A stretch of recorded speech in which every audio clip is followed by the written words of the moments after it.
20% শুল্ক দিয়ে দিছে। আজকে পত্রিকার দিকে তাকানো যায় না, চাটুকারদের চোখের দিকে তাকানো যায় না, আহামরি কিছু হয় নাই।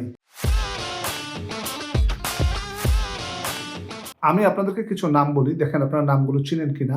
চাদ, কঙ্গো, গানা, গুয়াতেমালা, নিকারাগুয়া, তারপর হচ্ছে আইভরি কোস্ট, ফিজি, তারপর হচ্ছে কোস্টারিকা, তারপরে আরও ইন্দোনেশিয়া।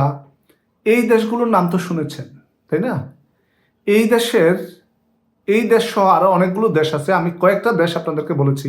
ও আরেকটা দেশ আছে চাঁদ, নাম শুনেছেন আপনারা? এই দেশগুলো শুনেছেন মনে হয় হয়তো বা। এই দেশগুলোতে কোনো দেশই আপনার আন্তর্জাতিক খ্যাতিমান সম্পূর্ণ কোনো নোবেল লরিয়েট নেই যিনি আবার শান্তিতে নোবেল পেয়েছেন, যারা আবার বিশ্বব্যাপী সম্মানে ভরপুর। কেন বলছি জানেন? আজকে আমেরিকা বাংলাদেশের কর ধার্য করেছে 20% শুল্ক।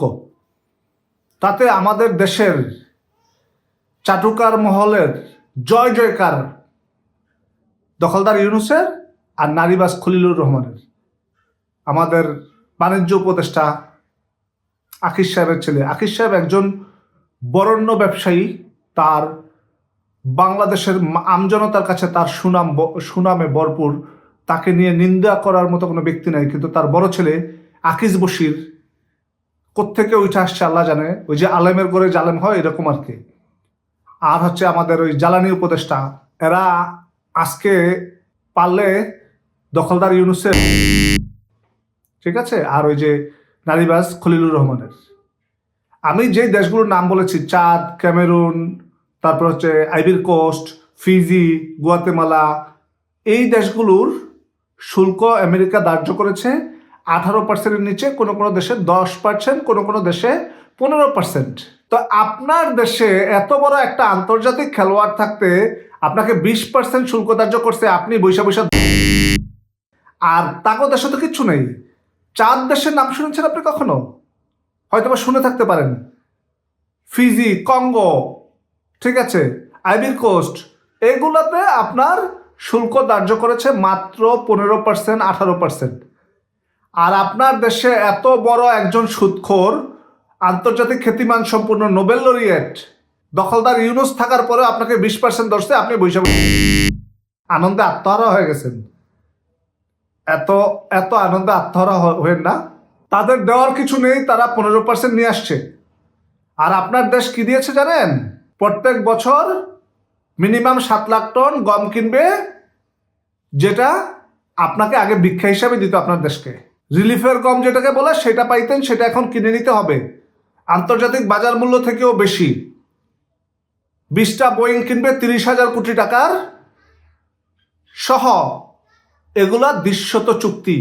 আর কিছু অদৃশ্য চুক্তি আছে যেটা খুবই গোপনীয়, সংবেদনশীল, যেটা প্রকাশ করবে না। তার মধ্যে আছে হচ্ছে আপনার বাংলাদেশের কোনো বন্দর, কোনো পোর্টে আপনি চাইনিজ কোনো প্রতিষ্ঠানের যন্ত্রপাতি আপনি ব্যবহার করতে পারবেন না। আপনি বাংলাদেশের কোনো এয়ারপোর্টে চাইনিজ কোনো প্রতিষ্ঠানের যন্ত্রপাতি ব্যবহার করতে পারবেন না। এইরকম একটা সংবেদনশীল চুক্তি করেছে, যেটা দেশের কেউ জানে না দখলদার ইউনূসের সরকার ছাড়া। সেই চুক্তি জনগণের সামনে নিয়ে আসে নাই। খুশিতে বৈশা গোপনে যেটা দৃশ্যত দিছে তো দিছি, যেটা অদৃশ্যত দিয়েছে সেটা কিন্তু এখনো প্রকাশ করে নাই। আর অদৃশ্যত কতটুকু দিয়েছে এক আল্লাহ ছাড়া কেউ জানে না। বাঙালির কপালে বড় একটা আছলা বাস আছে, যেটা 5ই আগস্টের পর থেকে দখলদার ইউনূস ঢুকাইতেছে, এটা শেষ হচ্ছে না। এই আছলা বাস কি পরিমাণ ঢুকাবে দখলদার ইউনূস, সেটা টের পাবেন সামনে। 20% শুল্ক দিয়ে দিছে। আজকে পত্রিকার দিকে তাকানো যায় না, চাটুকারদের চোখের দিকে তাকানো যায় না, আহামরি কিছু হয় নাই। ফিজির মতো দেশ, কঙ্গোর মতো দেশ, চাঁদের মতো দেশ, নিকারাগুয়ার মতো, কোস্টারিকা, আইভরি কোস্ট, এই দেশগুলো যদি 15%, 18% শুল্ক করতে পারে, আমেরিকাকে দিয়ে ধার্য করাইতে পারে, তাহলে আপনার দেশ 20% দিছে, আপনার দেশকে 20% দিছে। ইভেন তো পাকিস্তানও যদি 19% ধার্য করাইতে পারে, তাহলে আহামরি কিছু না, আপনি ওই ইন্ডিয়ার সাথে কম্পেয়ার করতে যান না। ইন্ডিয়ারে 25% দিছে, ইন্ডিয়ার সাথে আপনি কম্পেয়ার করতে যান না। ইন্ডিয়া হয়তো বা কোনো না কোনোভাবে সেটা কমায়ও নিয়ে আসতে পারে। আপনি ইন্ডিয়ারে 25% দিছে, সেই তুলনায় আপনি 20% পাইছেন, খুশিতে লাফায়েন না, ঠিক আছে? খুশিতে লাফানোর কিছু নাই, ধৈর্য ধরেন। দৃশ্যত যে চুক্তিগুলো হয়েছে, দখলদার ইউনূস যে চুক্তিগুলো করেছে সেটা তো হয়েছি। অদৃশ্য যে চুক্তিগুলো আছে হয়তো এটা আজকে প্রকাশ পাবে না, অন্য কোনো সরকার যদি আসে বা কেউ যদি এটা প্রকাশ করে। আমি কোন কোন দেশ কত পার্সেন্ট শুল্ক নির্ধারণ করেছে, বাংলাদেশের থেকে কম শুল্ক নির্ধারণ করেছে, সেই দেশের একটা লিস্ট আপনাদেরকে দিয়ে দিব। তখন আপনারা খুশিতে গদগদ হবেন যে আসলে বাংলাদেশ এখানে জয়ী হয়েছে, আপনাদের আন্তর্জাতিক খেলোয়াড়কে আপনাদেরকে জয়ী করে নিয়ে আসছে এই শুল্কের ব্যাপারে, না আপনারা কোনো রকমে কানের পাশ দা গুলি চলে গিয়েছে। দেখুন, আমরা অশিক্ষিত বাঙালি, আমরা চাষাবুষা মানুষ, আমরা এত কিছু বুঝি না। আমাদের দরকার দুমুঠো ভাত খেয়ে শান্তিতে বসবাস করা। সেই শান্তিটা যদি দিন শেষ আমাদের হাতছাড়া হয়ে যায়, আমাদের থাকার বাঁচার কোনো স্বপ্ন থাকবে না। আর সেই শান্তি হাতছাড়া করার জন্য দখলদার ইউনূস যা যা করা দরকার সবই বাঙালির জন্য করতেছেন।